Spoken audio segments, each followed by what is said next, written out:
Buenas tardes a todos, hermanos. Sean bienvenidos, cada uno de ustedes, hermanos. Y también bienvenidos a aquellos que y nos están visitando en Facebook. Qué gusto que nos puedan seguir, podamos juntos abrir la escritura. Estamos estudiando el libro de Hechos, capítulo número 13, así que por favor vayamos al libro de los Hechos. Vamos a continuar con nuestro estudio consecutivo del libro de los Hechos. Quiero partir leyendo del verso número 4.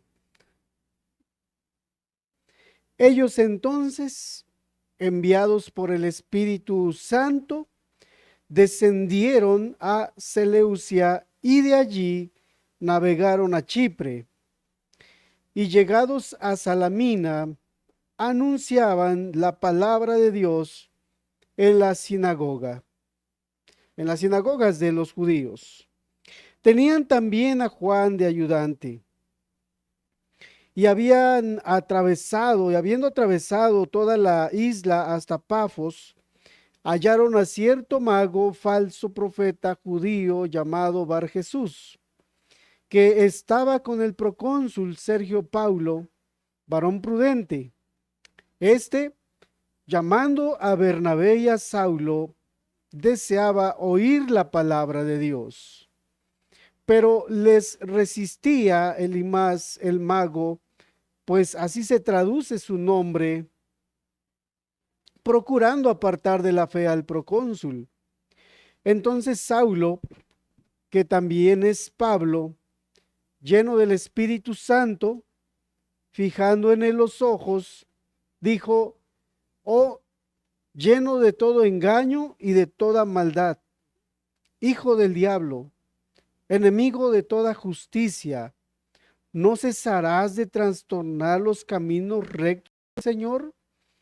Ahora pues, he aquí, la mano del Señor está contra ti, y serás ciego y no verás el sol por algún tiempo. E inmediatamente cayeron sobre él oscuridad y tinieblas, y andando alrededor buscaba quien le condujese de la mano. Verso 12. Entonces el procónsul, viendo lo que había sucedido, creyó, maravillado de la doctrina del Señor.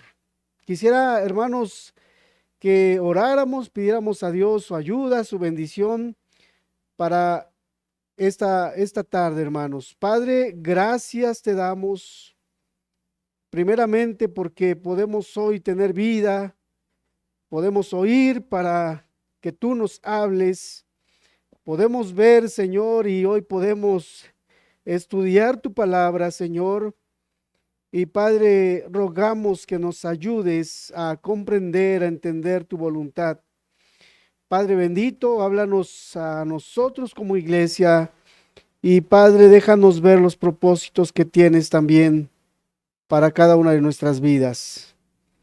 Habla a todos los que hoy nos escuchan, Padre, que tu palabra ilumine, que tu palabra alumbre, que así como Sergio Paulo tenía ese deseo de poder oír tu palabra, también ese mismo deseo lo pongas en el corazón de cada una de aquellas personas que tal vez por desánimo no te han buscado, pero que hoy tú lo pongas, ese querer y el hacer, en el nombre de Jesús. Amén. Solo leo rápidamente el verso número 3 acá, hermanos. Dice: entonces, habiendo ayunado y orado, les impusieron las manos y los despidieron.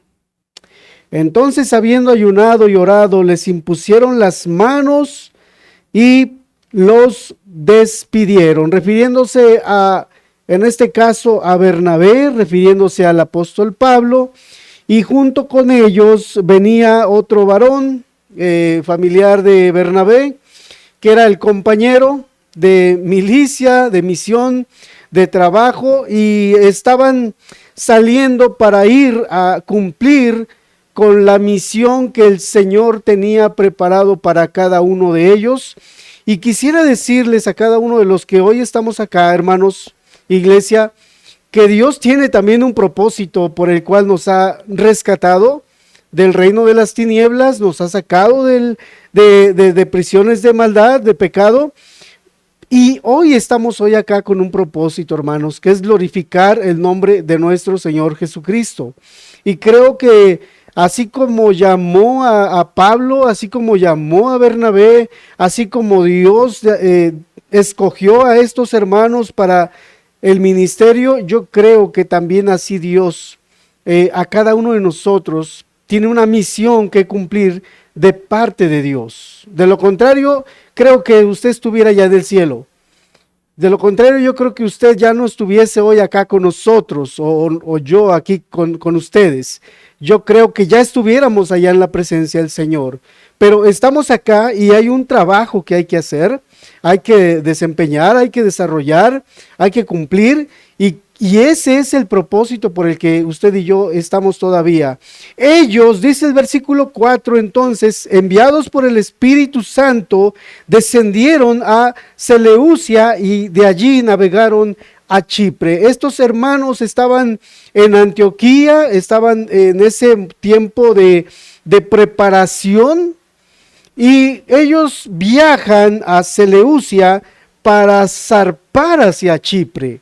Es interesante cuando la Escritura nos dice una y otra vez, y quisiera ir recalcar, remarcar algo que dijo nuestro hermano cuando hace 2 semanas, cómo el Espíritu Santo, hermanos, estaba guiando a esta iglesia. Si podemos notar algo especial en la iglesia de los Hechos, hermanos, es cómo la iglesia se dejaba dirigir, se dejaba guiar por el Espíritu Santo. No era el dedazo, no era la imposición, no era exactamente la iglesia la que, por así decir, decía entre lo que sí se hacía o no se hacía. Había una dirección especial de parte de Dios para con los hermanos. Es algo que creo que usted y yo hemos de buscar cada día, que el Señor esté dirigiendo nuestras vidas, que Él esté conduciendo nuestras almas. Aún en momentos, ya nuestro hermano de hecho lo compartía, cómo esta iglesia se dejaba conducir, tanto que en algunos momentos el Espíritu Santo les dijo, hey, no vayan allá. O sea, así como los llevaba, así como a veces Dios les indicaba el no ir a ciertos lugares, al no pasar a algunos lugares. Era una iglesia que se dejaba dirigir por Dios. Dice el versículo 4, entonces enviados por el Espíritu Santo, Él era quien conducía a estos hermanos. Y para esto, hermanos, de Chipre nada más a Seleucia habían ellos ya por lo menos caminado 25 kilómetros para llegar al punto, y para poder llegar a su destino final tenían que ellos viajar otros 110 kilómetros. Y esto pareciera, hermanos, que suena así como que pues yo he viajado eso, ¿no? Puede uno decir, usted y yo podemos decir, hermano, eso lo hacemos en tal vez 1 hora y media, tal vez en 2 horas. Estamos en este punto del que ellos dicen que viajaron. Pero la realidad es que, hermanos, ellos no tenían, número uno, no tenían un carro con un motor. No tenían carro, no tenían ese vehículo que los guiaba de tal manera que podían llegar rápido, muy pronto, que a lo mejor subirse a un avión y decir, estoy allá en 25 minutos, en 20 minutos. No tenían esa posibilidad y muchas de las veces ellos tenían por lo regular que viajar a pie. Por lo que el trabajo de nuestros hermanos fue difícil, fue arduo, fue pesado, y a veces la obra del ministerio, ya de entrada podemos decir que no es sencillo. La obra del ministerio no es fácil. Hay obstáculos, hay dificultades, cosa que nuestros hermanos estuvieron dispuestos a pagar ese precio con tal de obedecer a Dios, con tal de ser dirigidos por el Espíritu Santo. Y esto es importante porque puede que en algún momento el Señor puede llevarnos a eso también, a sacrificar de nosotros, sacrificar de nuestro tiempo, a sacrificar de nuestras fuerzas, desgastarnos, estar tal vez hasta estresados por la misma obra. Y claro que, como dijo nuestro Señor, nadie que aún dé un vaso de agua a algún necesitado, a algún pobre, dice, no recibirá recompensa. Él va a recompensar a cada uno de sus hijos el esfuerzo que hizo. Dios va a estar ahí. Cuando entonces nos dejamos dirigir el Señor o nos dejamos conducir por el Señor, podemos ver también su bendición. Ellos dice que navegaron, verso número 5, y llegados a Salamina, anunciaban la palabra de Dios en las sinagogas de los judíos. Ok, viajaron a Salamina y ahí empezaron ellos, hermanos, ya de entrada, a compartir la palabra de Dios. Hasta aquí, ya nos había también compartido nuestro hermano, hasta aquí los hermanos que habían salido anteriormente, que habían sido dispersados, habían salido porque había habido persecución. Repito, todos los hermanos que habían salido, por ejemplo Felipe, que llegó a Damasco, a nuestros hermanos que viajaron después a Antioquía y otros lugares, fueron hermanos que fueron dispersados, y ellos cuando salieron dispersados, comenzaron ellos a predicar la palabra de Dios. Comenzaron a anunciar el evangelio a donde quiera que ellos iban, pero este es un caso especial, porque aquí ellos, el Espíritu Santo los estaba guiando exclusivamente para ir a plantar, por así decir, iglesias. Una misión más especial. A cuidar también, más adelante podemos ver en las cartas apostólicas del apóstol Pablo, donde el Señor le guiaba para poder, número 1, escribir, número 2, a visitar a las iglesias. Entonces, que necesitan edificación, necesitan discipulado, necesitan atención, cuidado. Entonces, en este caso, los hermanos empezaron a salir para ir a plantar iglesias, y es una obra muy especial, y ya nos empieza a decir algo que vemos muy marcado en el apóstol Pablo, en el mismo varón Bernabé, que ellos llegando a los lugares a donde iban, ellos entraban en las sinagogas de los judíos. Más adelante, en el capítulo 20, en el capítulo 24, dice que no solamente anunciaban la palabra en las sinagogas, sino también en las casas. Hoy algunos tal vez alegan y dicen, es que las iglesias solamente están en las casas, en hogares. Pero déjame decirte que Dios también tenía planes, y era como esa punta de lanza para esta iglesia de avanzada, hermanos, que utilizaban los hermanos para llegar a las sinagogas. Era más fácil aún para nuestros hermanos el llegar a un lugar público para anunciar la palabra de Dios. Ellos buscaban los lugares públicos para anunciar las buenas nuevas a la gente. Creo que es algo que tú y yo hemos de buscar. Es bueno que visitemos los hospitales. Los hermanos que están visitando el hospital cada una vez al mes, excelente, está muy bien. Llevemos el evangelio a esos lugares. No solamente llevemos pan, no solamente llevemos comida, llevemos el propósito, vayamos con la idea de ir y sembrar la palabra de Dios. Sembrar la palabra de Dios, ir y compartir nuestra fe, hermanos. Ese es el objetivo principal por el que Dios nos ha llamado. Yo sé que nuestros hermanos llegaron con el deseo de poder solo orar por la gente, pero yo sé que el Señor nos va a llevar aún a plantar la palabra, anunciar la palabra a aquellas personas que están necesitadas. Y hermanos, déjenme decirle algo, hermanos que están visitando el hospital, es un lugar muy bueno para plantar la palabra, para sembrar la palabra. Los corazones muchas de las veces están preparados para recibir la palabra. están sensibles, están siendo atravesados, pues están atravesando un momento difícil y donde mucha gente empieza a buscar a Dios, donde mucha gente está muy sensible y recibe la palabra. Tú no sabes, pero a lo mejor es gente que en algún momento de su vida a lo mejor no quiere oír nada de otras gentes que les han predicado a Cristo y ellos cierran sus oídos, pero cuando llega un momento de enfermedad, el corazón de la gente se sensibiliza y por más duros que son, a veces se escuchan de buena gana. La gente escucha de buena gana, no los conocemos, no sabemos a veces de dónde vienen, solamente llegamos a estos lugares cuando compartimos la palabra. Por supuesto que no nos van a decir, mira, yo no quiero oír nada de Dios. La gente empieza, Dios, que es el que conoce la necesidad de las almas, que conoce la condición de las personas, que Él conoce el tiempo de cada uno de nosotros, hermanos. No dudo que puede utilizar tu vida, puede utilizar mi vida para bendecir a esa persona.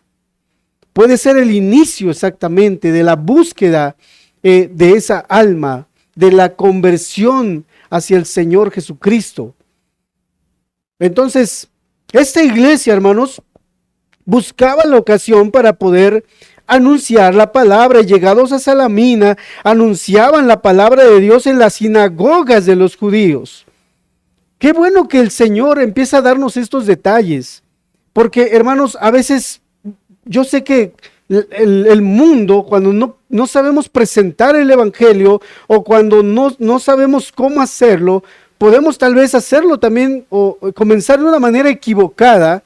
Y tú has oído que hay personas que te dicen, mira, acércate a Dios, porque yo lo he escuchado, acércate a Dios para que se arregle tu problema, acércate a Dios para que tu hijo se corrija, acércate a Dios para que tu esposo busque a Dios, para que tu esposa busque a Dios, para que tu familia busque a Dios. Pero hermanos, el problema más grande que tiene la persona no es que mi esposo, no es que mi esposa, no es que mis hijos, no es que mis padres. El problema más grande de cada uno de nosotros es que estamos destituidos de la gloria de Dios, que somos pecadores y que necesitamos de la gracia del Señor Jesucristo en nuestras vidas. Entonces, los hermanos entendían esta parte. Y cuando ellos llegan a las sinagogas, no lo hacen con la intención solo de ir a oír, sino de ir a hablar, a anunciar las buenas nuevas del reino. Ese es el propósito del por qué nuestros hermanos, cada que llegaban a cierto punto, anunciaban el evangelio. Cuando vemos a nuestros amigos estar teniendo problemas en sus hogares, el problema de mi amigo no es la esposa. El problema de mi amigo es su condición delante del Señor. Cuando él entienda, cuando tu amiga entienda, cuando te está platicando de los problemas que tiene en su hogar, con su esposo, etcétera, el problema más grande que nosotros enfrentamos o vemos es que esa persona tiene un problema grande delante de Dios. Es un pecador que necesita arrepentimiento, que necesita del perdón de sus pecados, que necesita de la gracia de Dios en su vida para poder vivir una vida cristiana, no importando con la persona con quien viva. No importando con la persona con quien viva. Cuando está Dios en la vida de esa persona, puede enfrentar el problema más grande que parezca. Nuestros hermanos, para que vayamos tomando nota, tomando ejemplo, cada uno de nosotros, dice que, hermano, anunciaban la palabra de Dios en las sinagogas de los judíos. Podemos ver entonces el momento en el que ellos comienzan a trabajar, hermanos, comienzan a cumplir la misión a la que habían sido llamados, que es a comunicar el evangelio a las personas. Empezaron a anunciarlo de boca en boca. De hecho, la doctrina comenzó así, a pasar de boca en boca. La fe comenzó a anunciarse, a darse a conocer el evangelio de boca en boca primero. Después comenzaron las cartas, los evangelios escritos, y la gente empezaba a recibir enseñanza, empezaba a recibir doctrina a través del estudio, a través de la enseñanza plasmada ahí en papel, hermanos. Pero primero la iglesia comenzó ella a ser testigo de lo que el Señor había hecho en sus vidas. La iglesia comenzó a llegar a estos puntos, a estos lugares más aún escondidos o lejanos. No importa la distancia. ¿Qué más aprendemos, hermano? Bueno, en esta parte número 3 del versículo 5, dice que tenían también a Juan de ayudante. Tenían a Juan de ayudante, lo que quiere decir también es que siempre hace falta, o llevaron a Bernabé como ayudante, dice el texto, y esa palabra ayudante, la traducción griega es remero, alguien que por así decir era como el ayudante del ayudante. El ayudante del ayudante era el de una condición la más sencilla. Era como el que le cargaba las maletas tal vez a Pablo y a Bernabé, como el que tal vez traía el agua y lo ponía ahí en el púlpito, algo así, quiero pensar. O sea, no era exactamente el que dirigía la bienvenida, no era tanto, era aquel que servía, aún en lo más sencillo. En lo más sencillo, Bernabé entonces le trajeron, quiero pensar y creer, para que él pudiera recibir enseñanza, instrucción de parte de estos hermanos, para que pudiera ser discipulado también y en un momento dado prepararlo para el ministerio. Desafortunadamente, cuando llegamos al verso número 13, yo no sé qué le desanimó, pero más adelante veremos que él dice que se regresa. Y nuevamente, más adelante, en un capítulo, en unos versículos más adelante, o textos más adelante, nos dice que Bernabé y Pablo fue el motivo por el que ellos tuvieron una cierta discusión por causa de este varón llamado Juan, o también conocido como Marcos. Marcos es la persona, o Juan Marcos es quien escribe el primer evangelio, que es el evangelio de Marcos. Me refiero al primer evangelio que se escribe, no al primer evangelio del Nuevo Testamento. Fue el primer evangelio que se escribe. Antes de los demás se escribió primero Marcos, y quien escribe Marcos es este varón llamado Juan, o Juan Marcos, como es conocido en las escrituras. Entonces, es necesario siempre que nuestros hermanos ayuden en la formación de otros hermanos para el ministerio.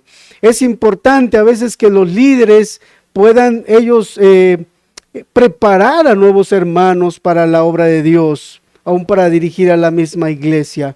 Y vamos adelante en el capítulo número 6, dice ahí, hermanos, y habiendo atravesado toda la isla hasta Pafos, hallaron a cierto mago, falso profeta, judío, llamado Bar Jesús. Y aquí, hermanos, ya vamos viendo algo importante, y quiero que le prestemos atención, hermanos. Cuando nosotros queremos hacer la obra de Dios, cuando nosotros, hermanos, queremos tal vez ir allá a 140 kilómetros e ir y compartir la fe, nuestra fe, e ir y compartir el evangelio, e ir y visitar a algunas personas para compartir a Cristo, va a suceder lo que estos hermanos les sucedió. Y podemos ver en los textos, capítulos anteriores, donde los hermanos son llevados a la cárcel, donde los hermanos son azotados, donde los hermanos son aún muertos, donde los hermanos son perseguidos. cada que tú y yo querramos hacer la obra de Dios, cada que tú y yo, cuando el creyente trata de llevar adelante los propósitos de Dios, siempre va a ser inevitable la oposición del maligno. Siempre va a estar presente la oposición de Satanás, hermanos, el enemigo de Dios. Así que, hermanos, cuando los discípulos fueron enviados de dos en dos, aquellos hermanos, dice que regresaron y regresaron muy contentos. Regresaron muy contentos. Los demonios se nos sujetan, la gente es sanada, etcétera, y venían muy contentos. Pero más adelante los discípulos fueron tratados de alguna manera. El maligno siempre se ha opuesto a la voluntad de Dios, a los pensamientos de Dios, a los planes de Dios. Y hermanos, estemos nosotros así como que preparados para que no nos tome por sorpresa, o para que no digas después, creo que no era la voluntad de Dios, creo que no era el llamado de Dios, creo que estaba en el lugar equivocado, creo que no era yo el que tenía que ir a este lugar, etcétera. No es que estabas en el lugar equivocado, no es que no era el llamado de Dios, no es que no era la voluntad de Dios. Más bien podemos ver la oposición de parte del diablo. Habiendo atravesado toda la isla hasta Pafos, que hermanos, ya habían atravesado una distancia tremenda. Más o menos habían ellos caminado o atravesado 140 kilómetros. Y se presenta la oposición, se presentan los obstáculos para poder ir y compartir la fe. Nuestros hermanos salieron con el objetivo de ir y comenzar a plantar iglesias, podemos también decir evangelizar, hacer la obra de Dios, porque esa es la voluntad de Dios, hermanos. Que todo el mundo, que toda la gente, la humanidad, pueda creer en nuestro Señor Jesucristo. Esa es la voluntad de Dios, dice Timoteo. Que todos los hombres vengan al conocimiento de la verdad, que todos los hombres sean salvos y vengan al conocimiento de la verdad. Y estos hermanos entonces salen en obediencia o a la dirección de nuestro Señor. El Espíritu Santo, ya leímos el verso 3 y el verso 4, era quien los estaba guiando, los estaba conduciendo. Así que no podemos decir, sí, se equivocaron, no era el lugar, no era la gente.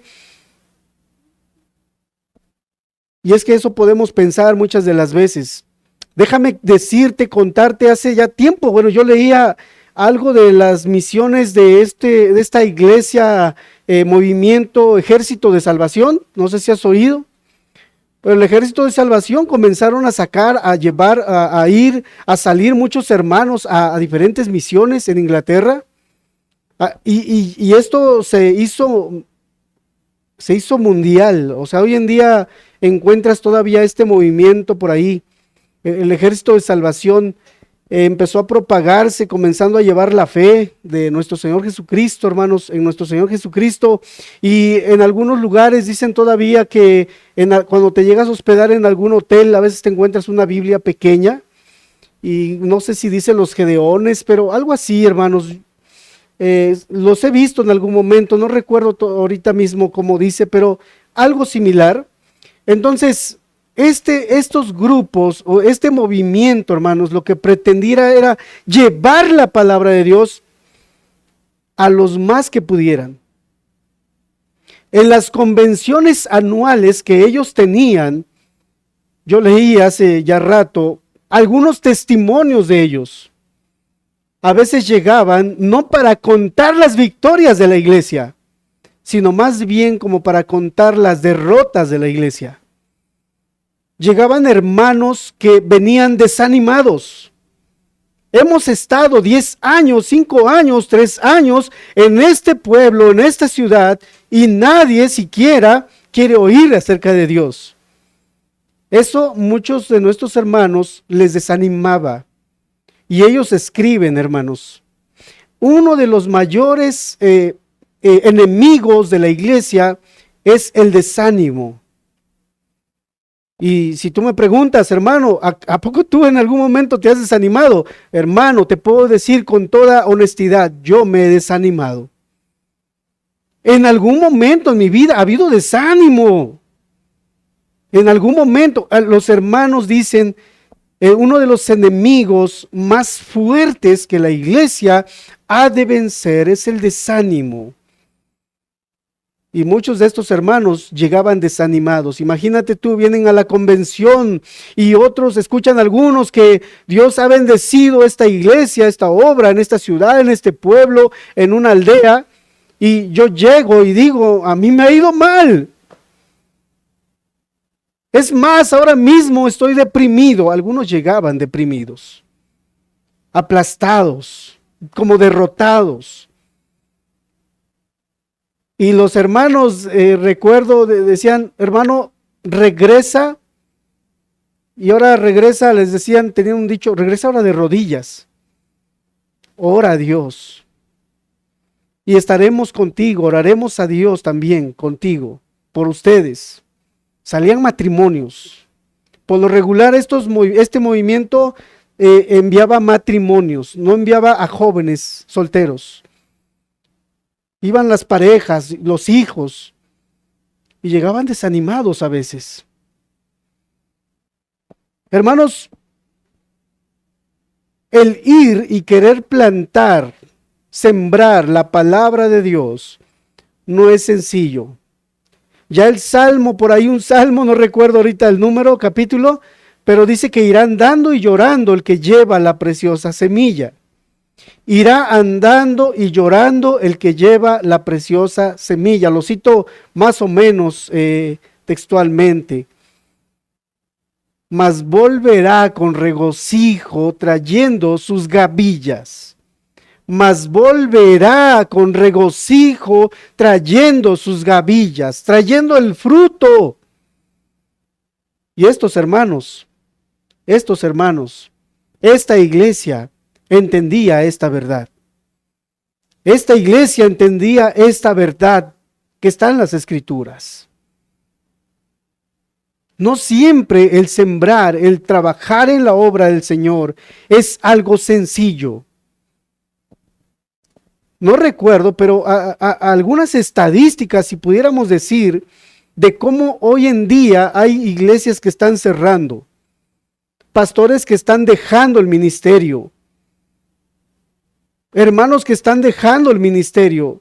El ataque del diablo contra la iglesia es dura. Es dura, hermanos, es difícil. Es una batalla, por así decir, a muerte. Y creo que nosotros no hemos llegado a algo así, pero yo sé que ahorita no andan persiguiéndote por tu fe, pero yo sé que el diablo también pelea fuerte y trae desánimo a la iglesia. Trae desánimo a veces a los hermanos. Trae desánimo. Entonces, si eso le añadimos, hermanos, que a veces no buscamos crecer espiritualmente, no buscamos madurez espiritual, no buscamos crecer espiritualmente, quien lo hace es el Señor, quien santifica es el Espíritu Santo. Pero hermanos, si nosotros nos resistimos, como vamos a ver adelante, como Elimás, como este hombre, si nosotros nos resistimos a también no querer hacer la voluntad de Dios, no vamos a crecer espiritualmente. No vamos a crecer. Verso 6, estamos ahí. Habiendo atravesado toda la isla, hasta Pafos. Pafos, hermanos, era una ciudad, una gran ciudad, hermanos, de adoración. Y también, hermanos, era como un lugar donde se había sentado la sede del gobierno romano en este lugar. Pafos, hermanos, era un lugar donde un gran centro de adoración a Afrodita o Venus. Y cuando había festival, hermano, habían 3 días de festival, 3 días de gran fiesta en honor a esta diosa para ellos, Afrodita. Era tanto, hermanos, la gente asistía en grandes masas, no solamente del mismo lugar de Chipre, de los lugares alrededor, sino de otras naciones venían para celebrar juntos esta fiesta en honor a Afrodita. Era un festival tal, hermano, que pareciera como no sé, como lo que hacen algunas naciones, como el carnaval que cada año se celebra en algunos puntos en otros países.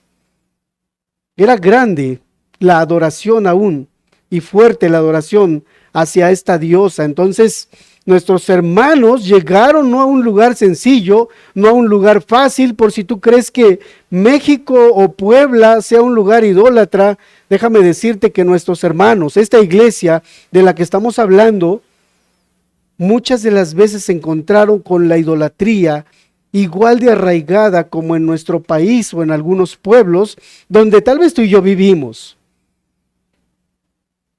Y Dios viniendo, hermanos, también a estos lugares. Dios visitando estos países como Chipre, como este lugar, Pafos. Entonces hallaron a cierto mago, falso profeta, judío, llamado Bar Jesús. Ya la escritura nos va diciendo, o Lucas más bien el escritor, nos va diciendo también quién era este hombre. Número 1, era un mago. Número 2, era un falso profeta. Era un falso profeta. Aparte de que este hombre tal vez utilizaba de sus encantamientos y supuestos poderes malignos con los que él operaba, aparte de ello, este hombre era un falso profeta. Y qué maldición más grande que alguien puede caerle que tener un falso profeta como guía. Tener un falso profeta como guía. Hoy en día creo que uno de los castigos más grandes que le ha venido a la humanidad, al mismo pueblo cristiano contemporáneo, es ser guiado por un falso profeta. Y déjame decirte que el falso profeta no dice, yo soy un falso profeta. La gente que le sigue no dice, él es un falso profeta. Al contrario, es todo lo contrario, es un hombre de Dios.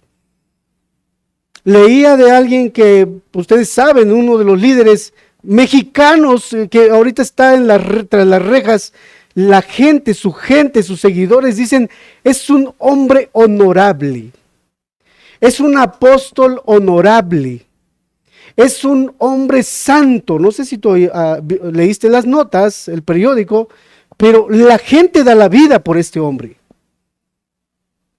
La gente da la vida por este llamado a un apóstol. Es más, la gente no cree que sea un falso profeta, la gente cree, este es un siervo de Dios. Y hoy hay monumentos a estos hombres. Y no solo hay monumentos, hay reconocimientos de todo tipo. Y eso, si eso fuera poco, hay alabanzas para este tipo de gente. Hay adoración. Ahora bien, párate tú y dile, es un falso profeta. La gente de ahí te apedrea. La gente de ahí puede que termines como un mártir. Entonces, qué grave era que un hombre como Bar Jesús fuera el líder, fuera uno de los que estaba ahí con el procónsul para guiarle, hermanos. Cosa curiosa, hermanos, Bar Jesús quiere decir hijo de salvación. Su nombre quiere decir hijo de salvación. Y este hombre hacía lo contrario. Era hijo del maligno.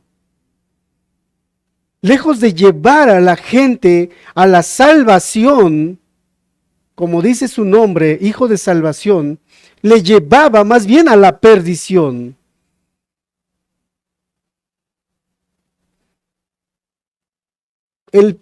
Si tú dices, bueno, es que los falsos profetas apenas salieron por ahí en el Nuevo Testamento, en el Antiguo Testamento, hermanos, quienes han leído el Antiguo Testamento, por lo menos en el Pentateuco, y si tú ves más adelante, abundaban los falsos profetas. Es más, Dios mismo dijo que no siguiéramos o que no le hiciéramos caso a palabras, a las profecías de estos hombres falsos.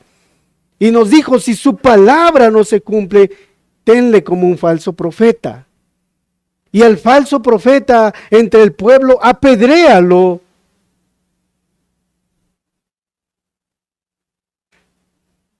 Hoy en día, hermanos, se les hacen monumentos, se les hacen capillas a los falsos profetas. Tienen reconocimientos de mucha gente y gente importante. Pregunto, ¿tú crees que Sergio Paulo veía a Elimás o a Bar Jesús como falso profeta? ¿Crees que él lo veía cuando veía a este hombre? ¿Veía un falso profeta? No lo veía como un falso profeta. No lo veía como un falso maestro. Ese es el punto, hermanos, del por qué a veces hay oposición a la verdad, al evangelio de nuestro Señor Jesucristo, que cuando llega a la vida de una persona trae libertad. Estábamos viviendo en oscuridad. Elimás estaba viviendo en oscuridad. Bar Jesús estaba viviendo en oscuridad, pero no se daba cuenta, hermanos. Hasta que escuchó de Pablo, hasta que escuchó de Bernabé, hasta que escuchó que traían el evangelio, él quiso impedir que llegara a estos lugares como Pafos. Él prefería que el pueblo, que su gobernante aún, que su patrón, el con quien él vivía, viera la luz de Cristo.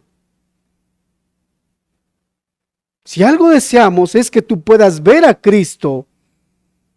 Y cuando ellos, dice la Escritura, que comienzan a predicar, descendieron y ellos vinieron y predicaban en las sinagogas, lo que querían era que el evangelio llegara a la gente. Eso es lo que creo que queremos, que Cristo sea conocido. Ellos no se predicaban a sí mismos, sino predicaban a Cristo. Dice la Escritura, anunciaban la palabra de Dios. En el verso número 5, anunciaban la palabra de Dios, anunciaban la palabra de Dios.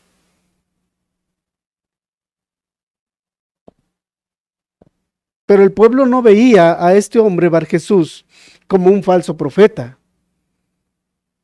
Más bien pareciera que veían algo diferente, al contrario, lo veían como un guía espiritual. Lo veían como un guía espiritual. Entonces, hermanos, el reino de las tinieblas, podemos decir en este texto, hermanos, está ansioso por influir.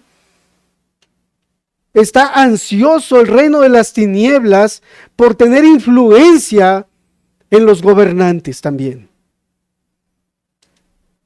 Está ansioso el reino de las tinieblas. Y cuando nosotros leemos, hermanos, en Efesios, que hermanos, hay huestes espirituales de maldad en las regiones celestes. No es como que, no sé, puede ser. Es una verdad que Dios está hablando, que está diciendo que existe.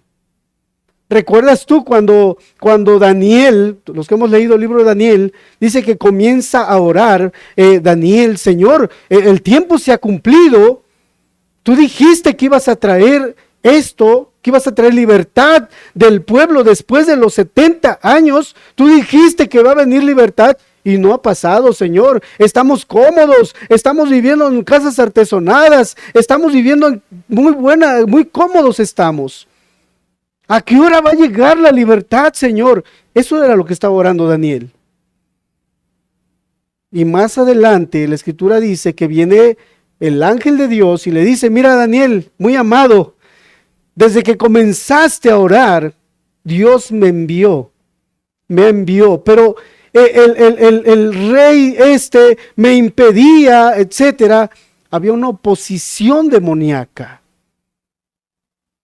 El diablo quiere que tú y yo vivamos en oscuridad, vivamos en prisión, vivamos esclavos, vivamos en la comodidad, no veamos nuestra condición pecadora. Eso que el diablo quiere. El diablo quiere que te digan que Dios te ama. El diablo eso es lo que quiere, que solamente escuches o que escuchemos: Dios nos ama un montón. No importa que estemos viviendo como estemos viviendo. Pero el Señor, aparte de que quiere mostrarnos su amor, quiere mostrarnos nuestra condición delante del Señor, nuestra condición caída, nuestra condición pecadora. Cuando nosotros entendemos nuestra condición pecadora, entendemos que necesitamos un Salvador y empezamos entonces a buscar y caminar hacia ese Salvador. Pero es Dios el que nos enseña. Por eso es que el diablo y todas las huestes de maldad tienen influencia aún no solamente en aquellos gobernantes, sino en los gobernantes que hoy tenemos. El diablo está influenciando también a los gobernantes de este tiempo. A los gobernantes de este tiempo, hermanos. Verso número 7. Era un mago, era un falso profeta, aparte era judío. Lo que quiere decir es que también que estaba con el procónsul Sergio Paulo, varón prudente. Nos da una de las características de este varón Sergio Paulo, varón prudente. Y este varón prudente, si algo creo que quería o buscaba, era el conocimiento tal vez de la misma religión judía. Estaba buscando la influencia de la religión judía. Tal vez podemos pensar que quería también vivir bajo los principios de ese Dios, de ese mismo Dios de la religión judía. Y cuando escucha hablar, dice el verso número 7 en la segunda parte, llamando a Bernabé y a Saulo, deseaba oír la palabra de Dios. Deseaba oír la palabra de Dios. Repito, pareciera que lo que él buscaba era ese conocimiento aún de ese Dios de los judíos. Quería conocer ese Dios que seguían los judíos, y para eso había llamado, tenía a alguien para que él le guiara, pero la escritura, lejos de que diga que era un buen profeta, dice que era un falso profeta. Y los profetas en el Antiguo Testamento, su trabajo, hermanos, en el pueblo era guiar al pueblo. El pueblo de los profetas o la compañía de los profetas en el Antiguo Testamento servían como líderes en los pueblos, servían como discipuladores del pueblo, servían como quienes enseñaban doctrina en el pueblo, los profetas en el Antiguo Testamento. Cuando nosotros leemos en el Antiguo Testamento que había esa compañía de profetas, no quiere decir que los profetas hacían profetas, eran los ayudantes de los profetas. Estos ayudantes de los profetas no es que traían o tenían palabras nuevas. solamente repetían lo que Dios hablaba a los verdaderos profetas. Podemos hablar como un Ezequiel, un Isaías, un Amós, etcétera, un Elías. Y hubieron profetas que en el Antiguo Testamento vivieron y nunca escribieron un libro, hermanos. Nunca escribieron un libro, sin embargo, Dios hablaba a través de ellos. Y estos hermanos o estos profetas tenían ayudantes que compartían la palabra que Dios traía a sus vidas, que Dios daba a ellos para guiar al pueblo. Así que Elimas o Bar Jesús servía como algo similar, como que Dios hablaba a través de él, era lo que fingía porque era un falso profeta. O sea, estaba guiando a un gobernante y lo estaba guiando mal. Y la escritura dice, Jesús dijo que si un ciego guiare a otro ciego, ambos caerán en el hoyo. Decían los judíos, no hay nada peor como que un ciego guíe a otro ciego. No hay maldición peor que alguien que es ciego quiera guiar a otro ciego. Yo estoy ciego y le digo al otro ciego, déjame, yo te llevo, yo te guío. Déjame, yo te conduzco hacia la verdad, hacia la luz. Déjame guiarte. Es un mentiroso, ¿cierto? Eso es lo que estaba haciendo Elimas. Era un mentiroso. Era alguien que, como dice adelante en el versículo 8, pero les resistía Elimas el mago, pues así se traduce su nombre, procurando apartar de la fe al procónsul. Este hombre no quería que el procónsul conociera o caminara en la verdadera fe. Él sabía que si Bernabé, que si Saulo anunciaban el evangelio a este hombre, al procónsul, iba a suceder algo ya de entrada, iba a perder el empleo aquel hombre. Iba a perder su puesto, iba a perder su comodidad, iba a perderlo todo. Había oposición. ¿Sabes tú cuando Dios quiere venir a la vida de uno de entre nosotros? ¿Sabes lo que va a ocurrir? Van a ocurrir muchas cosas para bien. No solo de la persona que oye el evangelio, sino aún para aquellos que tiene cerca.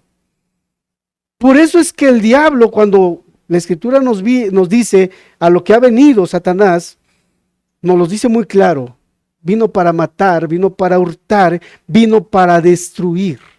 Cuando el diablo viene a una familia, la destruye a veces. La hace pedazos. La hace pedazos, los hijos se hacen pedazos, las familias se destruyen, los matrimonios hoy se destruyen. Pero cuando viene Dios, Él es reparador. Cuando viene Dios, Él viene a arreglar lo que está descompuesto. Cuando viene Dios a la vida de una familia, Dios empieza a arreglar lo que está mal. Empieza a arreglar empezando por aquel que ha oído la palabra, aquel que ha recibido el evangelio. Empieza a operar Dios con una persona, hermanos. En una persona empieza Dios a trabajar y después esa persona quiere alcanzar a los demás, a sus familiares, a sus más cercanos. Ahí comienza a anunciar el evangelio. Quiere testificar de Cristo. Ahora vamos entendiendo del por qué el diablo se opone, por qué las huestes de maldad, hermanos, se empiezan a alborotar, y no solamente contra la iglesia, a veces de manera personal. Sí, tienes un buen plan que va a ser de bendición, pero el diablo también está mirándote. Así que estemos preparados. Más bien, busquemos al Señor en su presencia, estemos buscando, estemos llenándonos de su palabra, estemos buscando de su presencia, hermanos. Estemos rogando que Él nos ayude. Solamente somos vasos inútiles. El Señor ha depositado este tesoro de su palabra, del Evangelio, en vasos de barro. Hermano, tú y yo somos un vaso de barro. Ni siquiera eres un vaso de oro, de un metal así bueno, resistente. Eres como un vaso de barro. Así. Ya ni te digo que eres un porcelana. Un vaso de barro es más frágil que la porcelana. Más fácil se destruye, más fácil se... Así que, si no dependemos del Señor, si no dependemos del Señor, somos ese vaso de barro. Verso número 9. Entonces Saulo, que también es Pablo, hermanos, a partir de este versículo en adelante, siempre vamos a conocer al apóstol. No sé qué ocurre aquí, y bueno, hay varias versiones del por qué ahora es Pablo, pero a partir de aquí vamos a conocer a Saulo, lo vamos a conocer mejor como Pablo. Que también es Pablo, lleno del Espíritu Santo, fijando en él los ojos. Yo no sé qué tengas tú por el concepto, cómo tengas el concepto de lleno del Espíritu Santo. No sé si venga a tu mente la imagen de como una copa que se está casi, que está hasta arriba y se está desparramando. No tiene nada que ver con eso. O como un envase tal vez que no le falta nada, no hay ni una sola cápsula de aire y está todo lleno. Lo que quiere decir cuando nosotros leemos lleno del Espíritu Santo, quiere decir que era una persona que estaba bajo o en la influencia solamente, obedecía a la influencia de Dios, que se dejaba conducir por Dios. Era una persona que se dejaba guiar por Dios. Una persona, hermanos, entonces, alguien que simplemente, hermanos, simplemente estaba sometido a la voluntad de Dios. Solamente oía a Dios. Este hombre, Pablo, lleno del Espíritu Santo, fijando en él los ojos, dijo, oh, lleno de todo engaño. Oye bien, oh, lleno de todo engaño.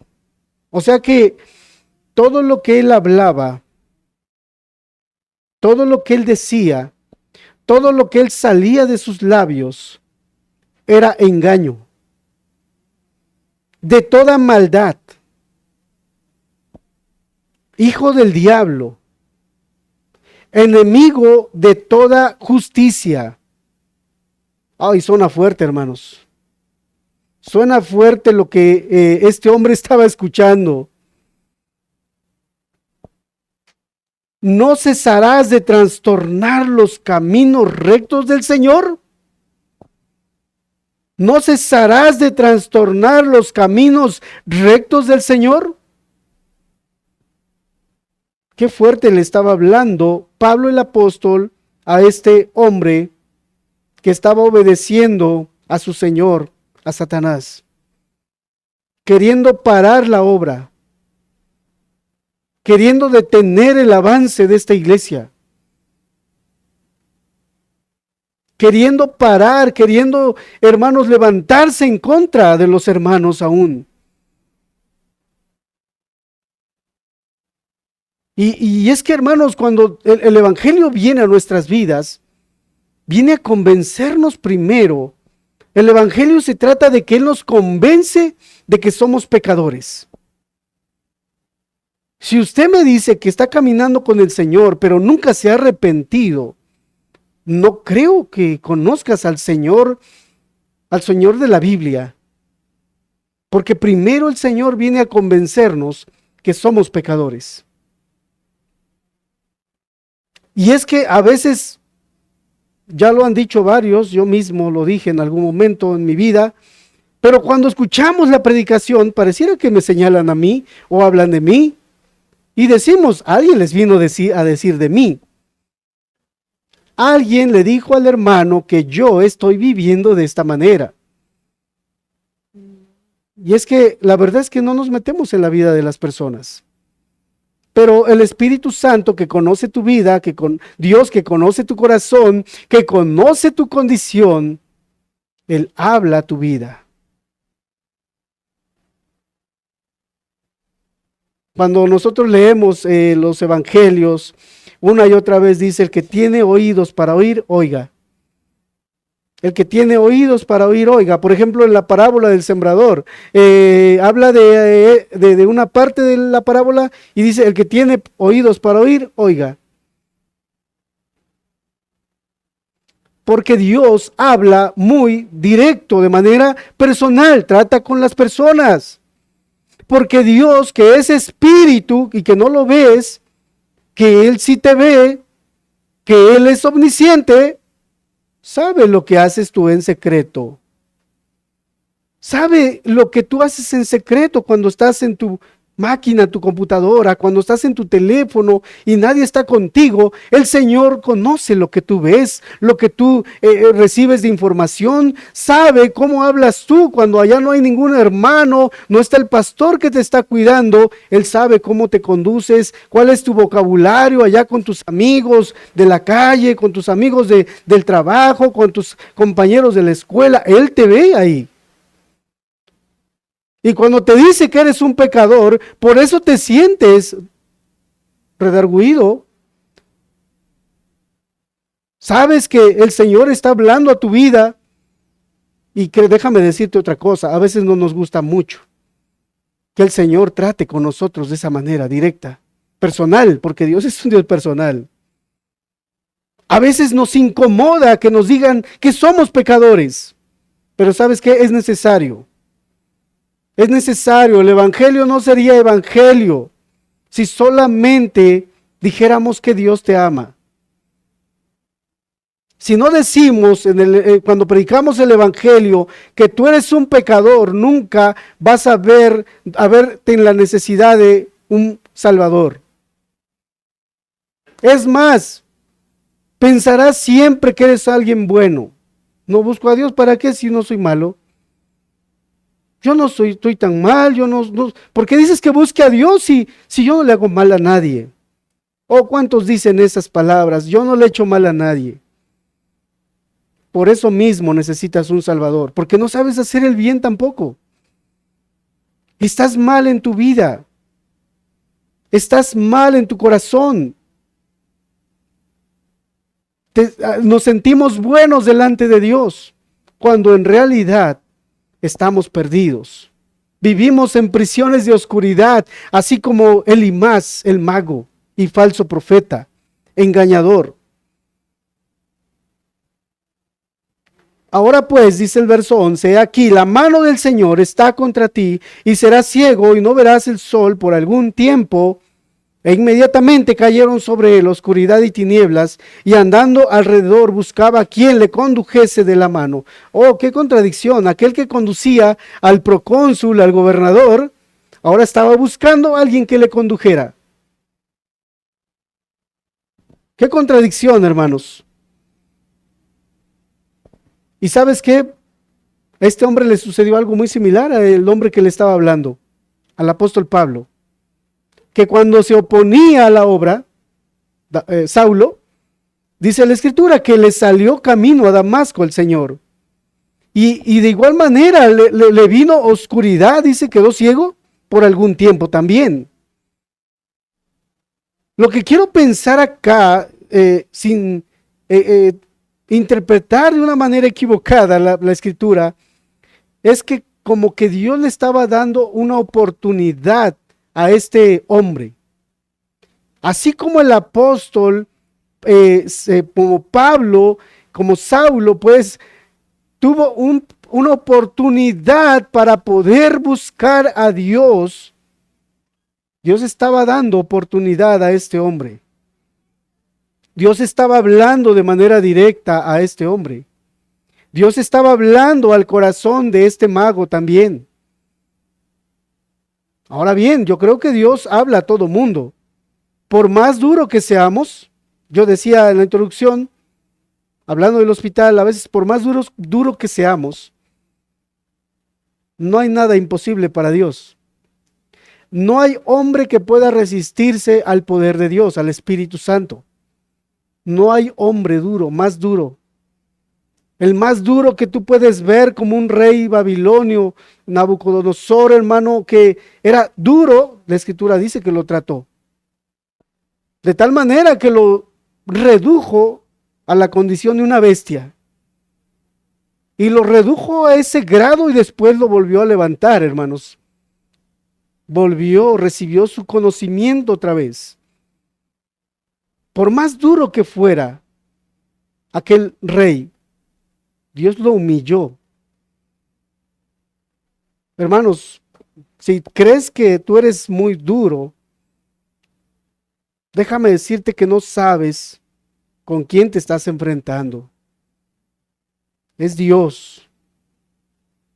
Este hombre dice que vino oscuridad a la vida de este varón. Entonces el procónsul, para terminar, viendo lo que había sucedido, creyó maravillado de la doctrina del Señor. Nosotros para poder creer necesitamos oír, lo decíamos hace 8 días. Dios utiliza el oír como un mecanismo, decía ya nuestro hermano que estábamos acá. Dios utiliza el oír como un instrumento para llegar a la fe o a la salvación, al perdón de nuestros pecados. Dios utiliza el oír para que empecemos. Dios es el que se interesa en nosotros, Dios es el que mira nuestra condición, Dios es el que empieza a hablar a nuestro corazón, Dios es el que empieza la buena obra en nosotros y comienza esa buena obra hablándonos. Comienza por hablarnos. Comienza por hablarnos a nosotros. Hermanos, y esto no tiene que ver con que yo te grite acá. O con que me acerque a ti y te diga al oído, fíjate que Dios tiene esto para ti. No. Dios habla a la vida de las personas. Por más fuerte que yo pueda gritarte desde acá, si el Espíritu Santo no viene y te habla, hermano, puedo quedarme sin voz. No va a pasar nada. Por eso es que cada domingo, por eso es que en la semana estamos orando porque Dios hable a tu corazón. Porque aún nosotros entendemos que somos hombres que no podemos hacer nada. Estamos limitados. Solo un Dios poderoso puede hablar a la condición, a la vida de cada una de las personas. Estás acá no porque seas una persona buena. Yo sé que estás acá porque Dios ha estado hablando a tu corazón. Y deseamos que puedas llegar a la fe, que puedas llegar a recibir la gracia salvadora de nuestro Señor Jesucristo. Deseamos que la gracia de Dios también llegue a tu vida, el regalo de la salvación, del perdón de pecados, que solamente le pertenece a Dios. Oye bien, la salvación solamente le pertenece a Dios. Así que Él es el único que puede otorgarla. Él es el único que puede extenderla a tu vida.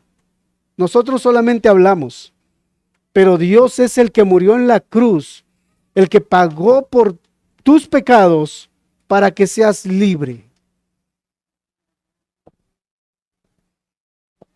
Entonces el procónsul, viendo lo que había sucedido, creyó.